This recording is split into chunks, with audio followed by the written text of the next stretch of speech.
आज 21 जुलाई 73 के अव्यक्त बाप दादा के मधुर महावाक्य रूहानी जज और जिस्मानी जज, ये है आज की अव्यक्त वाणी का टाइटल। आज बाबा ने संकल्पों को जज करने वाले जस्टिस कौन बन सकते हैं। जजमेंट रॉन्ग के कारण किसी भी आत्मा को क्या नुकसान पहुंचा सकते हैं और दूसरों की इच्छाओं की पूर्ति कौन कर सकता है। एक बाबा ने कहा वर्तमान समय कुर्सी का खेल चल रहा है, वो कौन सा है। और बड़े इंटरेस्टिंग वे से बाबा ने बताया 4 सब्जेक्ट, 4 संबंध, 4 धारणाएं और 4 स्लोगन कौन कौन से हैं जिनको धारण करना है। तो सुनते हैं 21 जुलाई 73 की मुरली, रूहानी जज और जिस्मानी जज। अपने को जस्टिस समझते हो? क्या अपने आप को और सर्व आत्माओं को जज कर सकते हो? वह जस्टिस तो सिर्फ बोल और कर्म को ही जज करते हैं, लेकिन आप तो संकल्प को भी जज कर सकते हो। ऐसे जस्टिस जो अपने और दूसरी आत्माओं के भी संकल्प को जज कर सके व परख सके, ऐसे बन गए हो। ऐसा जस्टिस कौन बन सकता है? अब बड़े ध्यान से सुनना उत्तर। जिसकी बुद्धि का कांटा एकाग्र हो। जैसे तराजू की सही परख तब होती है जब कांटा एकाग्र हो जाता है, हलचल बंद हो जाती है और दोनों तरफ समान हो जाती है। ऐसे ही जिसका बुद्धि योग रूपी कांटा एकाग्र है एकदम, जिसकी बुद्धि में कोई हलचल नहीं और निर्विकल्प स्थिति व स्टेज है, और जिसके बोल और कर्म में, लव एंड ला में, स्नेह और शक्ति में, अर्थात इन दोनों का बैलेंस है, तो ऐसा जस्टिस अर्थात जजमेंट दे सकता है। ऐसी आत्मा सहज ही किसी को परख सकती है। क्या ऐसी परखने की शक्ति व जजमेंट करने की शक्ति अपने में अनुभव करते हो? लौकिक जज अगर जजमेंट रॉन्ग करते हैं, अब सुनना, बड़े ध्यान से सुनना, कितना नुकसान होता है। तो किसी आत्मा का एक जन्म व्यर्थ गवा सकते हैं। हाँ, जजमेंट रॉन्ग हो जाए, उम्र कैद दे दें, ओहो हो कितना बड़ा नुकसान। या उसका कुछ समय व्यर्थ गवा सकते हैं, अथवा उसको कई प्रकार के नुकसान पहुंचाने के निमित्त बन सकते हैं। लेकिन आप रूहानी जस्टिस अगर किसी को परख ना सको, तो आत्मा के अनेक जन्मों की तकदीर को नुकसान पहुंचाने के निमित्त बन जाएंगे। क्या अपने ऊपर ऐसी जिम्मेवारी महसूस कर सकते हैं? जब आप लोग सर्व आत्माओं के कल्याण के निमित्त बनते हो, अनेक आत्माओं को बाप से मिलन मनाने के निमित्त बनते हो, तो ऐसी आत्माओं को अपने ऊपर कितनी बड़ी जिम्मेवारी महसूस करनी चाहिए। स्वयं जो इच्छा मात्रम अविद्या की स्थिति में स्थित होगा, वह किसी की भी इच्छाओं की पूर्ति कर सकता है। अगर स्वयं में ही कोई इच्छा रही होगी, तो वह दूसरों की इच्छाओं को पूर्ण नहीं कर सकते। इच्छा मात्रम अविद्या की स्टेज तब रह सकती है जब स्वयं युक्ति युक्त, संपन्न, नॉलेजफुल, सदा सक्सेसफुल अर्थात सफलता मूर्त होंगे। जो स्वयं सफलता मूर्त नहीं होगा, वह अनेक आत्माओं में संकल्प को भी सफल नहीं कर सकता। इसलिए जो संपन्न नहीं, तो उसकी इच्छाएं जरूर होंगी, क्योंकि संपन्न होने के बाद ही इच्छा मात्रम अविद्या की स्टेज आती है। तब कोई अप्राप्त वस्तु नहीं रह जाती, तो ऐसी स्टेज को ही कर्मातीत अथवा फरिश्तेपन की स्टेज कहा जाता है। अब सुनिए, बाबा एक चेयर्स का खेल सुना रहे हैं।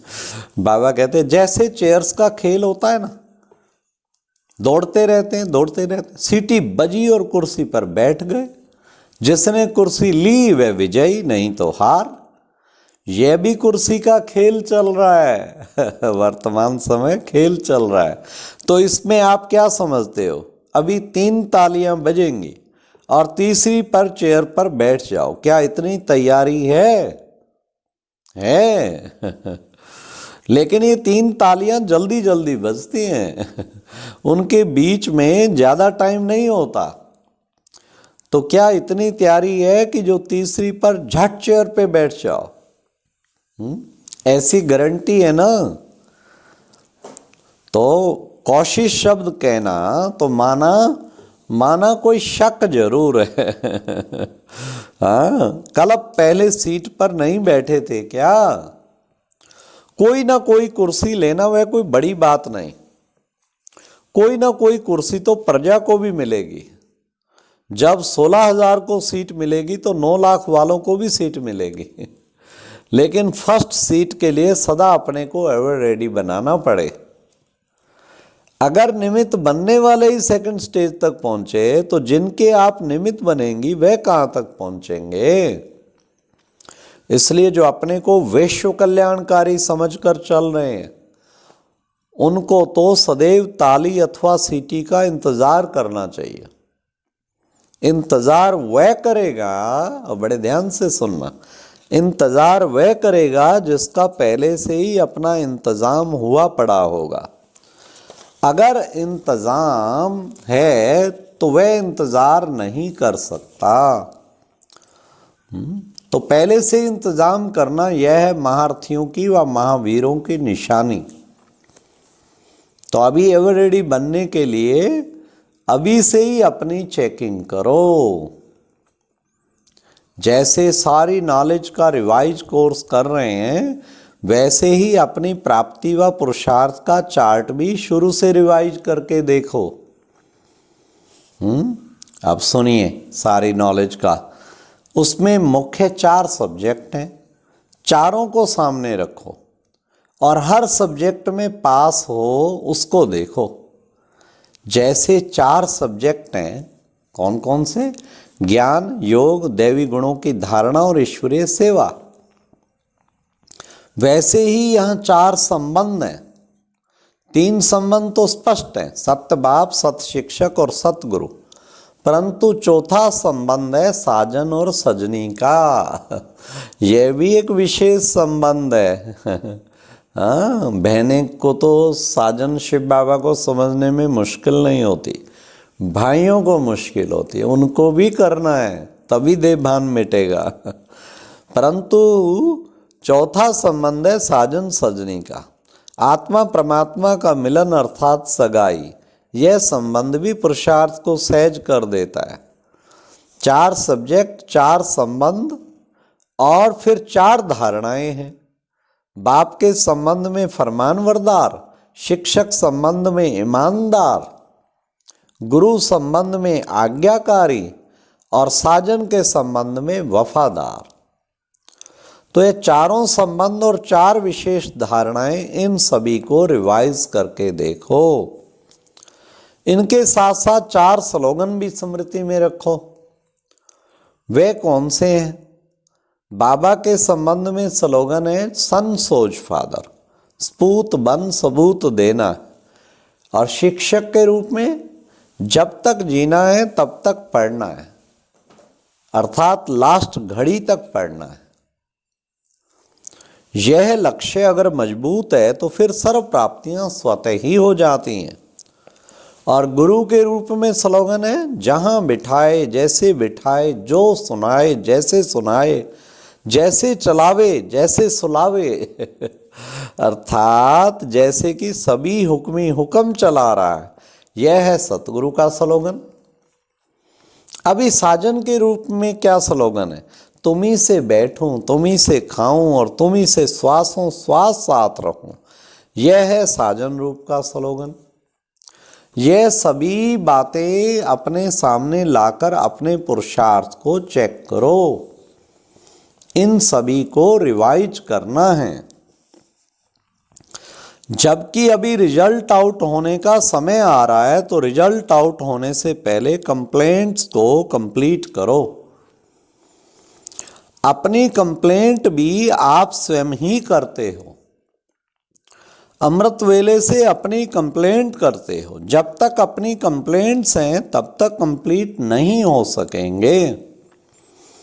इसलिए स्वयं ही मास्टर सर्वशक्तिवान अपनी कंप्लेंट को स्वयं ही मास्टर सर्वशक्तिवान बन अपनी कंप्लेंट को कंप्लीट करो। अभी फिर भी लास्ट चांस का समय है, फिर तो टू लेट का बोर्ड लग जाएगा। अभी प्राप्ति की समय भी गई, थोड़ी रही, फिर नहीं, फिर तो पश्चाताप का समय आ जाएगा और पश्चाताप के समय प्राप्ति नहीं कर पाएंगे। जो संपूर्ण स्टेज के अति नज़दीक होंगे उनके संकल्प में, बोल में और कर्म में एक नशा होगा। वो कौन सा नशा? नशा यह होगा कि जो भी कुछ कर रहा हूँ उसमें संपूर्ण सफलता हुई ही पड़ी है। होनी है ना वह होगी ऐसा नहीं, हुई ही पड़ी है। संकल्प में भी ये नशा होगा। मेरे हर संकल्प की सिद्धि हुई पड़ी है। कर्म में भी ये नशा होगा कि मेरे हर कर्म के पीछे सफलता मेरी परछाई की तरह है। यह बोल की सिद्धि हुई पड़ी है। सफलता मेरे पीछे आने वाली है। सफलता मुझसे अलग हो ही नहीं सकती। ऐसा नशा हर संकल्प में, हर बोल, हर कर्म में जब होता है तब समझो अति समीप है। होना तो चाहिए, ला तो ऐसे कहता है, वह कर्म की फिलॉसफी और ज्ञान तो ये कहता है, यह है समीप।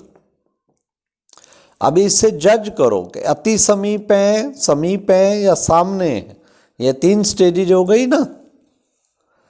तो बाबा कहते अब अपने आप को जज करो।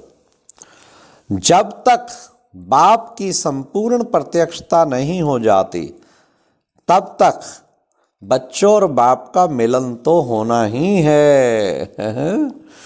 क्योंकि बाबा ने कहा सभी के अंदर एक संकल्प की हलचल है। वह कौन सी? कि ना मालूम यह मिलन भी कब तक। इस हलचल का रेस्पॉन्स कौन सा है? देखो, पहले भी सुनाया कि प्राप्ति का समय अभी बहुत गया, थोड़ा रहा। बड़े ध्यान से सुनना बाबा की बातें। थोड़े का भी थोड़ा है, जबकि प्राप्ति का समय थोड़ा है। और कई आत्माएं आने वाली हैं जिनके निमित्त आप लोगों को भी चांस है। ऐसी आत्माओं के प्रति अभी बाप भी बंधन में बंधे हुए हैं। इसलिए जब नए नए रतन आ रहे हैं, अपना कल्प पहले का हक नंबरवार ले रहे हैं, तो बाप दादा को भी हक देने आना ही पड़े ना। तो ऐसी हलचल नहीं मचाओ कि ना मालूम क्या होना है।